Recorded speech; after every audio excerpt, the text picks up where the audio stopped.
Friends, wire elite के एक और एपिसोड में आप सभी का स्वागत है। मेरी वीडियो पसंद आए तो इसे लाइक करना, चैनल को सब्सक्राइब करना। आइए करते हैं वीडियो को शुरू। जहां पर पिछले चैप्टर में हमने देखा था कि होबिन और जिन्हो की फाइट चल रही थी। अचानक से शिप पर धमाका होता है और दोनों ही दिखाई नहीं देते कि ये दोनों मर चुके थे। इस चैप्टर की शुरुआत वहीं से होती है जहाँ पर हर कोई जो लाइव स्ट्रीम पर ये सारी चीज़ें देख रहा था अपने फ़ोन की स्क्रीन को देखकर अपनी दांतों तले उंगली दबा लेता है और सोच रहा होता है कि क्या दोनों मर गए। सबसे पहले हमें दिखती है भूमि, जो कि बहुत ही ज़्यादा डरी हुई है। उसने लाइव स्ट्रीम पर देख लिया है कि शिप के ऊपर हुआ है धमाका और वो घबरा रही है कि क्या होबिन मर गया है।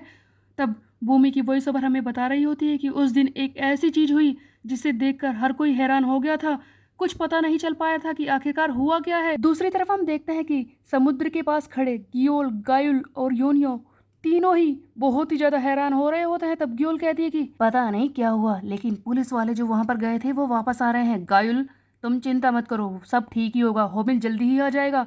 अभी भी सबको उम्मीद थी कि होबिन जिंदा है। होबिन का तो कुछ अता पता नहीं होता, लेकिन तभी हमें सामने से आते हुए दिखाई देते हैं स्नैपर, मुनस्योंग एंड ताइहुन। ताइहुन जो बहुत ही ज्यादा घायल है, मुनस्योंग इसे उठाकर लेकर आ रहा होता है। मुनस्योंग बोलता है कि यार तो ठीक तो है ना। तब ताइहुन बोलता है कि बस कर, मैं मरा नहीं हूँ, सीधा खड़ा हो सकता हूँ।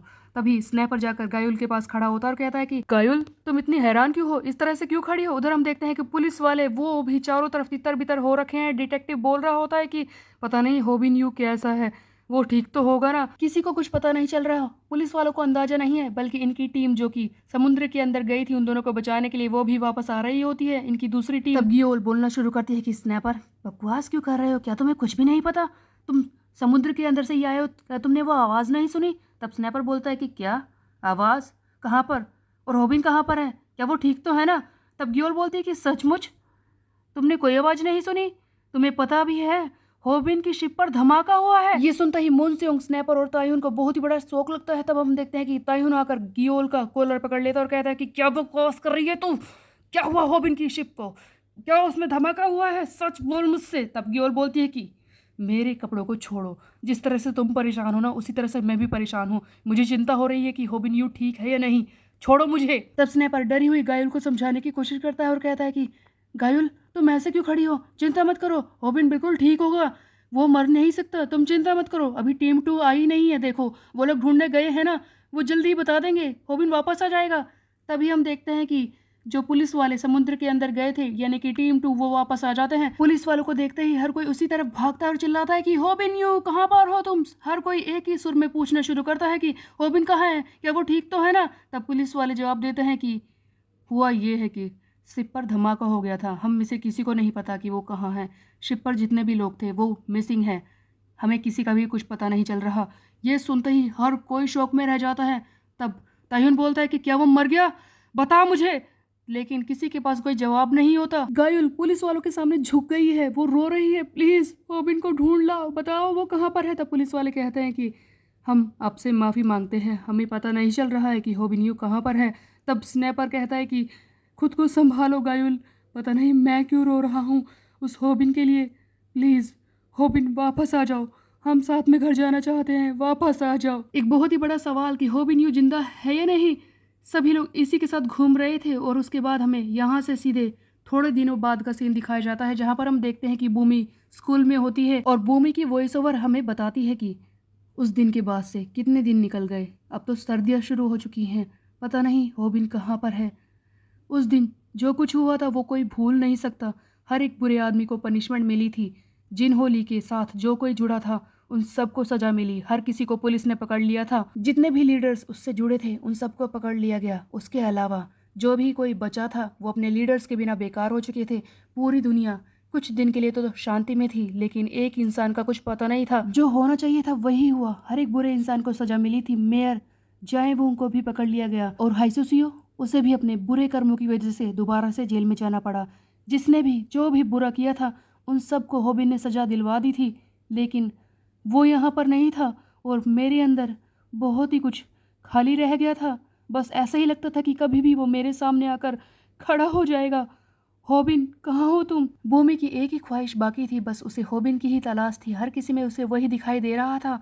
हमें एक सीन दिखाया जाता है जहाँ पर एक लड़का टेडी बेयर पहनकर इसे प्रपोज करता है, इसे चिट्ठी देने की कोशिश करता है। तब भूमि जैसे ही इसकी शक्ल को देखती है उसे लगता है कि होबिन है, लेकिन जैसे ही इसे रियलाइज़ होता है कि वो लड़का होबिन नहीं है, तब भूमि फिर से उदास हो जाती है और कहती है कि मुझे किसी से बात नहीं करनी, मेरी शादी हो चुकी है।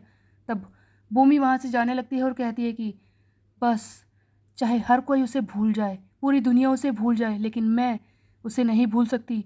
वो मेरी किस्मत में है, वो वापस आएगा, मुझे विश्वास है वो वापस आएगा। भूमि होबिन को याद करते हुए ज़िंदगी जीने की कोशिश कर रही है। तभी हम देखते हैं अगले सीन में, जहाँ पर भूमि जाती है होबिन की मोम के पास, यानी कि होबिन के घर पर। उसकी मोम बोलती है कि ओह भूमि बेटे, तुम यहाँ पर आओ, अंदर आ जाओ, तुम्हारे लिए मैंने बहुत ही अच्छा खाना बनाया है, तुम अंदर आ जाओ। भूमि अंदर जाकर बैठ जाती है। बहुत सारा खाना ये होबिन की मोम के लिए ही रख देती है। तब उसकी मोम कहती है कि बेटे तुमने ऐसा क्यों किया, तुमने इतने सारे राइस मेरे लिए क्यों रखे हैं, तुम क्यों नहीं खा रही। तब भूमि बोलती है कि वो अजुमा ऐसा है, देखो होबिन जब वापस आ जाएगा ना तो आपको स्ट्रांग दिखना चाहिए, इसीलिए मैंने ज़्यादा खाना आपके लिए रखा है। बेसिकली गाइज भूमि के प्यार की गहराई दिखाने की कोशिश की जा रही है कि उसके बिना ना इसे भूख लग रही है ना प्यास लग रही है, बस हर जगह वही वही दिखाई दे रहा होता है। और यहाँ से भूमि जाती है होबिन के ऑफिस के पास, यानी कि अपनी टीम के लिए जो उसने ऑफिस लिया है।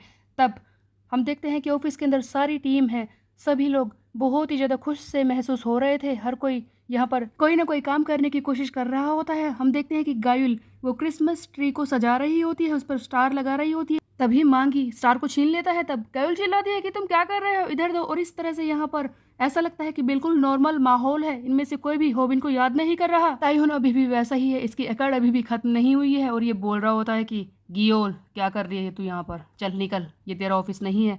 तब गियोल कहती है कि मैं क्यों जाऊं, नहीं जाऊंगी। यही सब चल रहा होता है। हम देखते हैं कि भूमि जो कि बाहर तो आ चुकी है लेकिन अंदर आने की हिम्मत नहीं हो रही, उसे हंसी की आवाज़ें सुनाई दे रही होती हैं। तभी सभी लोग बाहर आकर खड़े हो जाते हैं और कहते हैं कि क्या हुआ भूमि, तुम्हें लगता है कि सब कुछ ठीक है, हम लोग मस्ती मजाक कर रहे हैं, तुम ही बताओ हम क्या करें, क्या हम उसे भूल सकते हैं, एक भी पल उसे कोई भी भूल सकता है। हम पागलों की तरह उसका वेट कर रहे हैं कि कब वो हमें पागल करना बंद कर दे और यहाँ पर वापस आ जाए, बस यही हम चाहते हैं। ठीक है भूमि, किसी तरह से खुश रहने की कोशिश करो और प्लीज़ कल क्रिसमस पर यहाँ पर जरूर आना। गायुल चिल्लाती है कि भूमि प्लीज़ यहाँ पर जरूर आना। बारिश बहुत तेज शुरू हो जाती है। तब हम देखते हैं कि गायुल चिल्लाती है कि हे भूमि, बहुत बारिश हो रही है, कम से कम छतरी तो ले जाओ। तब गायुल रोकती है और कहती है कि रुक जाओ, क्या कर रही हो, उसे थोड़ी देर के लिए अकेले रहने दो। भूमि बहुत ही ज्यादा रो रही होती है, बारिश के अंदर ही अपने आंसुओं को छुपाने की कोशिश कर रही होती है। तभी होता है चमत्कार। भीगती हुई भूमि के ऊपर पीछे से आकर कोई जैकेट रखता है और कहता है कि आज का वेदर कितना बुरा है, मुझे तो लगा था कि बर्फ़ गिरेगी, आखिरकार क्रिसमस है लेकिन बारिश हो रही है।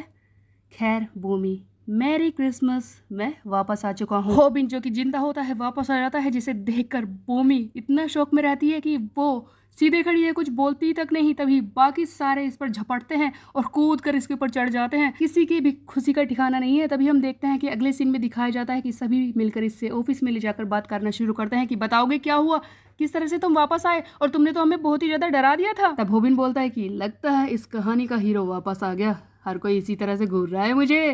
तब गियोल बोलती है कि ये बताओ कि तुम जिंदा थे तो इतने दिनों से वापस क्यों नहीं आए, और अगर तुम जिंदा हो तो जिन्हो भी जिंदा है क्या। तब होबिन बोलता है कि अरे यार ऐसी बातें क्यों कर रही है, उसे जिंदा मत होने दे, वैसे इस बारे में मैं सोचूं तो हो सकता है कि वो जिंदा हो। देखो जब धमाका हुआ था ना शिप पे, तो हम दोनों ने बचने के लिए वहां से जंप लगाई थी, वो भी कूद गया था और मैं भी, मैं तो किसी तरह से बच गया और तुम्हारे सामने हूँ। आगे की कहानी मैं तुम्हें बताता हूँ, लेकिन उसके बारे में मैं कहूँ तो मुझे पता नहीं है कि वो मरा या नहीं, क्योंकि मैंने उसे कूदने के बाद नहीं देखा, वो गायब हो गया था अचानक से, पता नहीं वो जिंदा है या नहीं। होबिन किस तरह से बचा ये तो हमें दिखाया नहीं जाता, लेकिन जिन्हो ली हमें दिखाया जाता है। ये उस दिन का सीन है जब जिन्हो और होबिन दोनों ही पानी में कूद गए थे। होबिन तो पता नहीं कहाँ चला गया था, लेकिन जिन्हो वो पानी में तैर रहा होता है, नीचे जा रहा होता है। तभी जिन्हो को अचानक से होश आता है और कहता है कि क्या मैं नीचे डूब रहा हूँ, क्या ये मेरा अंत है, नहीं मैं ऐसे नहीं मर सकता, मुझे खुद को बचाना होगा, हाँ मुझे खुद को बचाना होगा, मैं ऐसे नहीं मर सकता, मुझे हिम्मत करनी होगी और इस तरह से मैं अपनी ज़िंदगी बर्बाद तो नहीं कर सकता, मैंने काफ़ी कुछ पाया है, मैं मर नहीं सकता। जिन्होंने जो अभी तक डूब रहा था वो अचानक से खुद को बचाने के लिए ऊपर की तरफ तैरने लगता है, ऐसा लगता है कि ये बच जाएगा। तभी हमें दिखाया जाता है एक फिल्मों वाला सीन जहाँ पर अचानक से जिन्हो को पीछे से सियोंग जन की आवाज़ सुनाई देती है। वो कह रहा होता है कि कहाँ जा रहे हो जिन्हो ली, तुम्हारा रास्ता वो नहीं है, ये है, मेरे साथ चलो, तुम्हें मेरे साथ आना पड़ेगा, समझे। सियोंगजन जो मर चुका है, ऐसा लगता है कि इसकी आत्मा को दिखाया जा रहा है, जो जिनहोली के पैरों को पकड़ लेती है और इसे नीचे की तरफ खींच रही है, समुद्र में घुसा रही है ताकि जिनहोली मर जाए। तो इस तरह से जिनहो की एंडिंग दिखाई जाती है। सो गाइज, यही चैप्टर मेरे लिए एंडिंग का चैप्टर होना चाहिए, क्योंकि देखो जिनहोली मर चुका है, होबिन वापस आ चुका है, हर कोई खुशी है, तो वैसे ही एंडिंग का चैप्टर होना चाहिए। लेकिन इसके बाद भी और 2 चैप्टर हैं जिन्हें मैं जल्दी ही डाल दूंगी। लेकिन तब तक के लिए मेरे चैनल को सब्सक्राइब कर ले, बेल के आइकन को कर दे प्रेस। मिलते हैं, बाय बाय।